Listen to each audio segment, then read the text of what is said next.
Hello there guys, and welcome back to the channel. So today's video we're going to talk real quick about basically whether you should rank up the latest champions in Marvel Contest of Champions, because many people are scared and worried and are taking kind of in a position that they want to wait out this 3-month period, but I kind of disagree with it.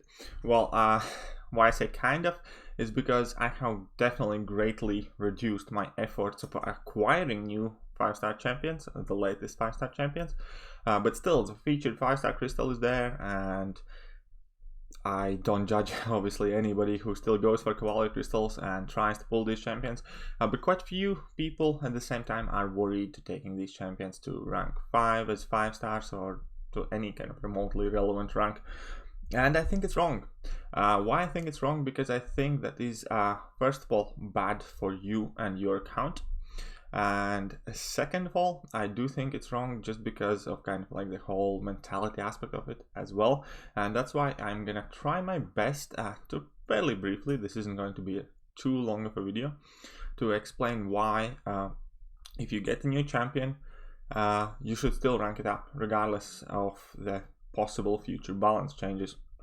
And number one is because you essentially get 6 months of the champion regardless, and in 6 months a lot of things can change, will change by the time the champion comes out. A lot of champions have this kind of like set expiration date or usability date.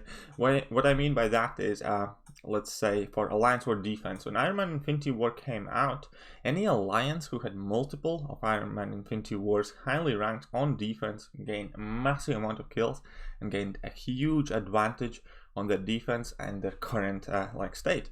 Obviously 2-3 months later people learned how to fight against Iron Man Infinity War, and it wasn't as important anymore. And if something would have happened to Iron Man Infinity War, if he would have been balanced or whatever, he would have done the job for then and there. Now Iron Man Infinity War still is like a decent and alright defender, but he's nowhere near to close as dangerous as he used to be when he came out. And the same thing goes for Korg, same thing goes for Thing, and that is exactly what I mean by this natural kind of expiration date, because every new champion that comes out essentially is much trickier to fight than any of the old champions, just because the animations are different, just because people don't exactly know all the counters or what are the best ways how to deal with them. And when you're taking into consideration, let's say, Alliance or Defense, that is extremely important.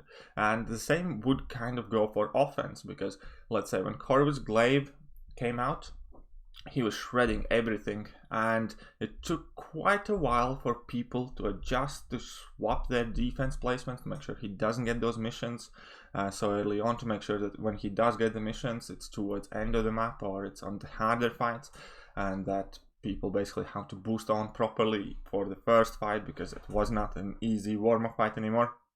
And even Corvus then, as an Alliance War attacker, he's still obviously extremely useful, but he was much more devastating when he came out, and he pretty much dominated the field for a month or two. Afterwards people adjusted it. And what I'm saying is all of these alliances who had these champions ranked at the right time benefited from it the most.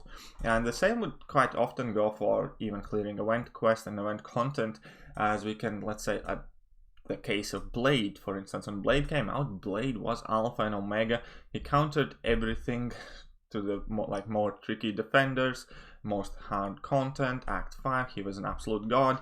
Everything that was released afterwards was kind of like in order to counter Blade, not everything, but a lot. Obviously Iron Man Infinity War came afterwards, and then we had like Sabretooth, and then we had champions that were like purposely missing villain tags just so he couldn't get the danger sense. We started to see more cornered and different kind of stuff that hindered Blade and made him less effective. But that doesn't mean that people who had ranked up Blade at the right time didn't get out most of him. And the same things are happening in the contest over and over again. It might not necessarily always be via course of balance changes, but it is a simple kind of fact that there are kind of like time periods when the champions are most effective, and quite often it is just as they come out. When it comes to dealing with them as defenders, they are the best defenders when they are freshly released. when it comes to using them offensively.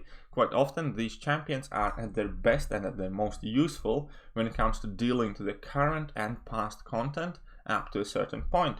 Then if any champion is kind of overperforming, Kabam is always often kind of taking that into consideration when they are releasing the new content. Same, for instance, why I believe Aegon is not going to be as dominantly good for Abyss of Legends as he is for Labyrinth of Legends, because the enrage timer there is going to be based on hit count, and Aegon's hit count is not the smallest one, so he might not be kind of like the best champion for it. I'm sure he's going to be good or great for it, but he's not going to be the one champion that solves all your problems like he used to be in Labyrinth. And that is the idea. So when you do get the new champions, you should still take them for what they are, use them, and even if they are getting changed 6 months down the line, then that is something we will have to deal with kind of like case by case basis, see what actually Kabam does.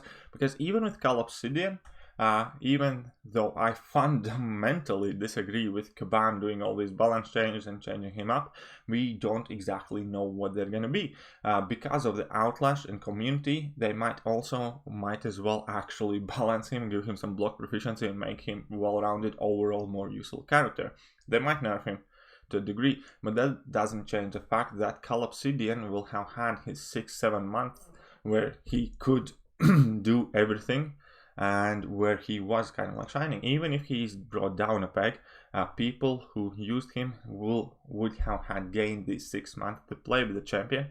And then we also kind of need to wait and see what Kabam does, whether there are going to be any rank down tickets. Maybe Call Obsidian is going to be better champion, we don't know.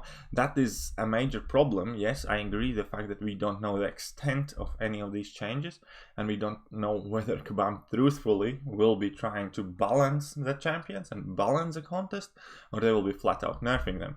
But that still does not change the fact that you have half a year of champion with their abilities that you can use to their fullest.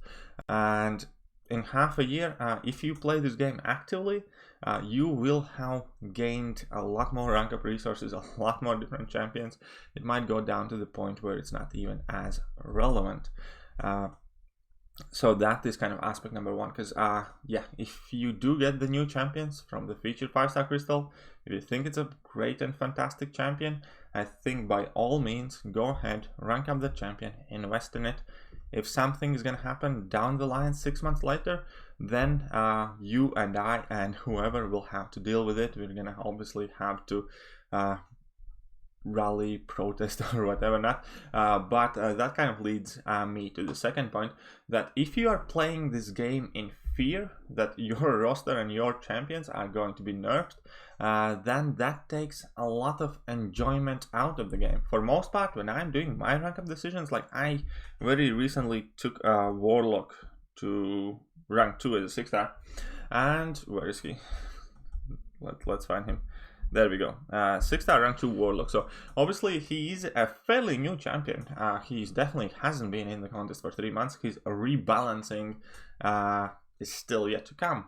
But I like the champion. I enjoyed the champion. I still ranked it up, and I completely ignored some sort of possible fear of him being rebalanced, #nerfed in a possible future, just because I don't think it's healthy or a good way to play a game, to be afraid of the company that provides the game to you, as inadequate as they might be at times.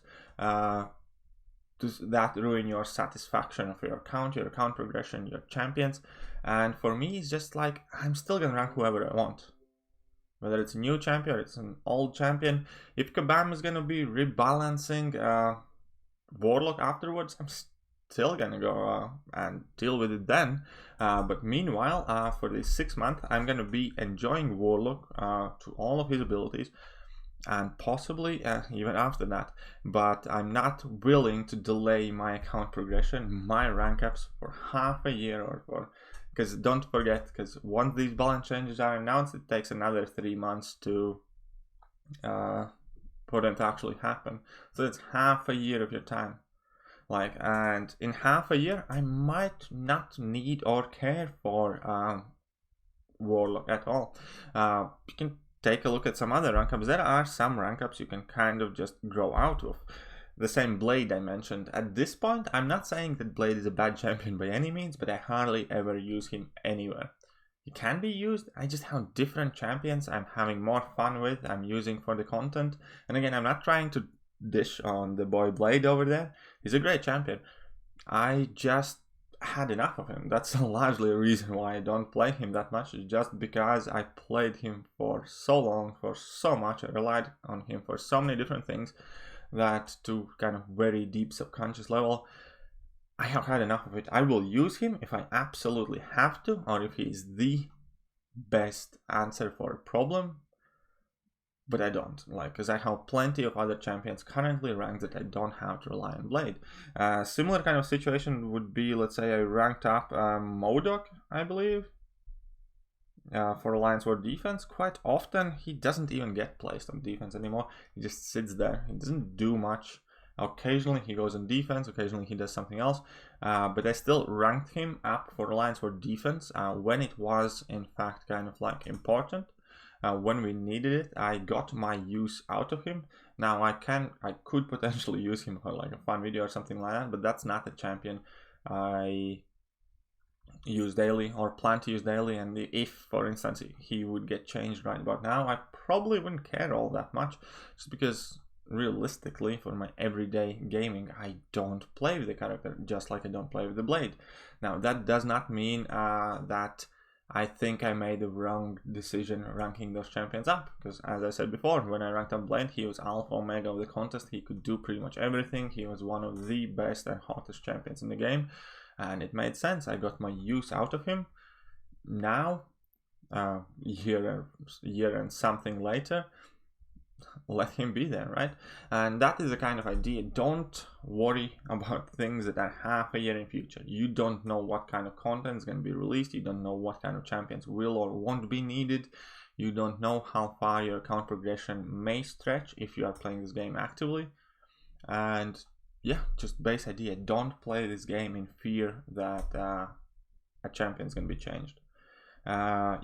And yeah, me personally, once again, I'm going to be ranking up whoever, whenever, however I want, and I will not kind of like look at calendar every month and try and wait whether some sort of changes are going to be announced, because I find that silly. I don't think that's a reasonable kind of way to play the game.